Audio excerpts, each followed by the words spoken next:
Hello.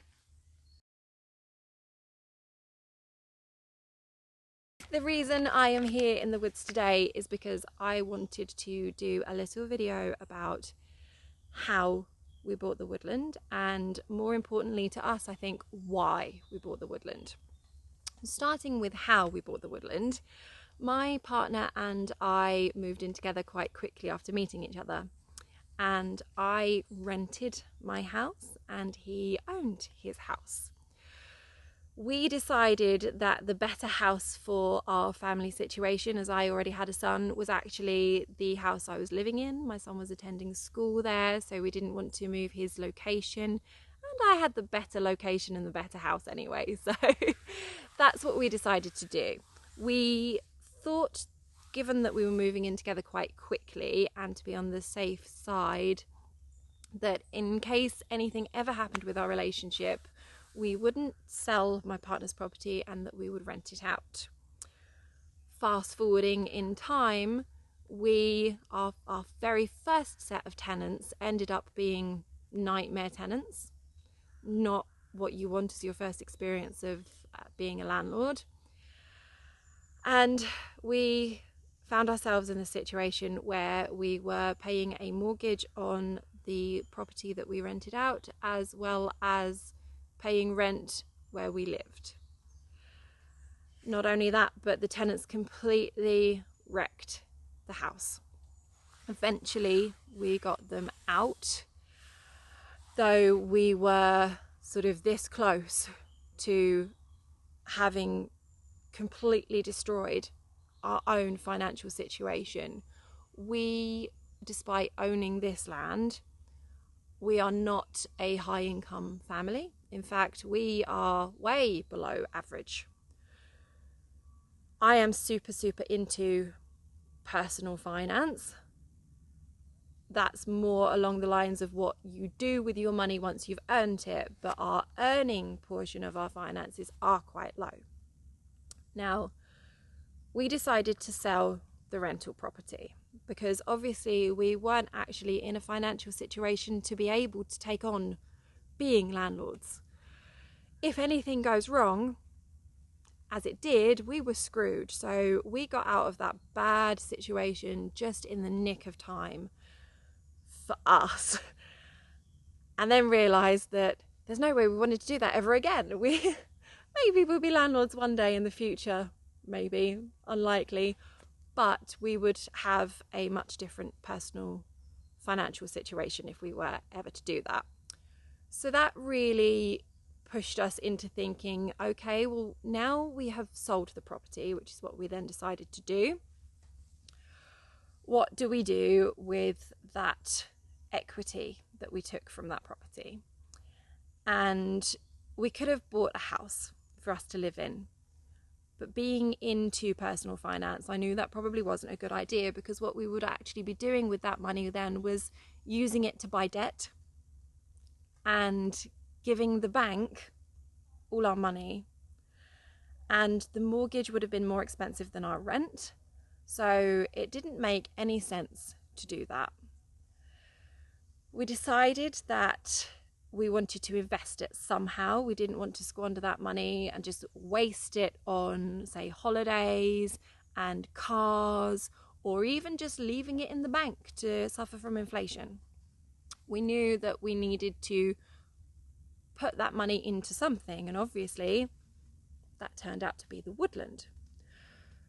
The reason, and obviously now we've definitely covered the how and getting into the nitty-gritty of the why, but the reason we went for land when we could have done anything, we could have put it into stocks or bonds or all sorts of other things that I actually dabble in outside of all of this.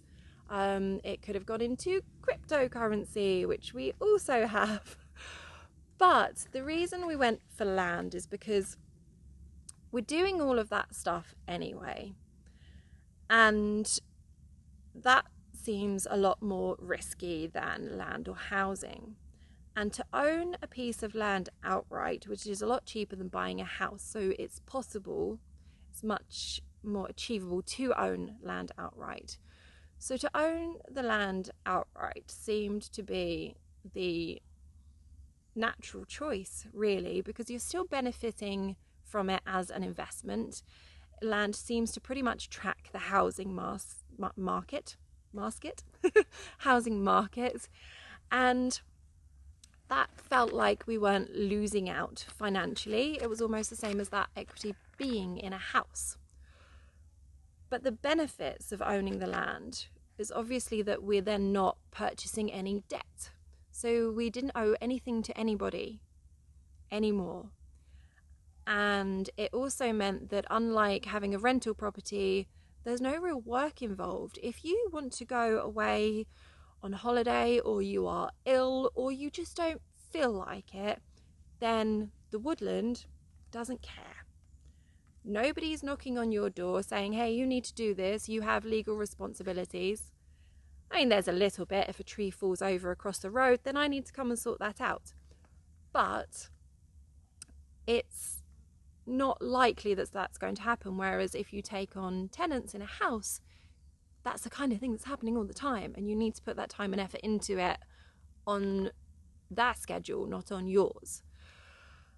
So it's been nice. I mean, obviously the pandemic happened, so we did just ignore the land, and we could ignore the land. And that's one of the amazing things of it, because financially we're not losing out. That money is still in our net worth, and it will continue to grow, hopefully. There's always that risk that the market will crash and the value will go down, but this is a long-term investment anyway, so that's not an issue. And in the meantime, we get to use it as we please. We get free camping, which is also a financial benefit. Also, I was so sick of camping in public campsites. Oh, the stories I could tell. Anyway, it's a gamble when you not only do you pay to camp somewhere else on a public site, but even if you find a really good site, because it's a gamble if you've not been there before, it could be really horrible. But also, even if you find a good site, you are risking having difficult people camp around you.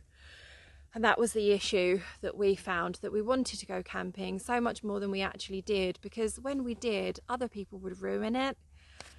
And I just got so sick of it. And being a little bit of an introvert, a lot of an introvert, I just wanted to be on my own. I want to be dealing with my children, not other people's. I want to be dealing with my noise, not other people's. So the camping is a huge bonus, because that now is available to me anytime I like for no extra cost at all. Just a little bit of effort, which is what you'd put in camping anywhere. There's also the bonus of you can make money off your land in other ways. You can start businesses, you can harvest the wood and sell that if you so chose. You can harvest bits and pieces and make products from it, which is all in the pipeline here, starting with things like making walking sticks and all the basics and things like that. So there's so much more you can do. You could rent your land out, you could rent it to an archery club, or a bushcrafting course, or there's so many ideas that you could do. There are some covenants on this land in particular that does mean we have some restrictions in place on what we can do, but generally the idea with land is that you have so many possibilities that you actually don't really get with rental properties. And if we'd bought a house for us to live in, yes, the equity would be building, but again, we'd have that chain around our neck of the mortgage and the stress that would put on our family. And this has been completely stress-free, because it's owned, and it's owned outright, and we don't have to answer to anybody over it. So I think that fully covers the how and the why. And I wanted to cover those because I think a lot of people assume that we must have pots and pots of money. And trust me, we don't. Other than this land, we're making ends meet like everybody else. So yes, excuse me, sorry. Yes, we have this land, and in a sense we're very lucky and privileged to have that. But that was all down to my partner's hard work before we met. And it's other people own homes, and we own this and we rent our house. But people can do this on a smaller scale as well. You don't have to buy 4 acres. You can buy a lot less, and it's a lot more achievable. Have a look if owning land interests you. I know a lot of people want to own land to live on, and so do I, but this is a stepping stone. And this is somewhere to park your money, perhaps, while you save to buy a bigger place. Or you invest, which is what we're doing, investing to buy. So, yes, anyway, I might have exhausted this topic now, but do have a look online and find out actually that these things are not that expensive.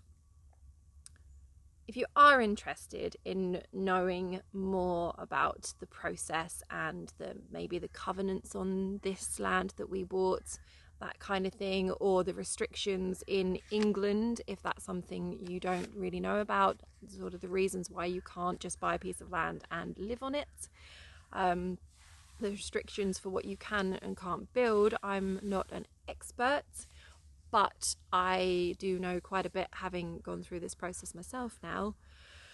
If you do want to know bits and pieces like that a little bit more, then let me know in the comments. Also, if you have got all the way to the end, could you please press the like button? That would really help me out, and it will help this channel grow.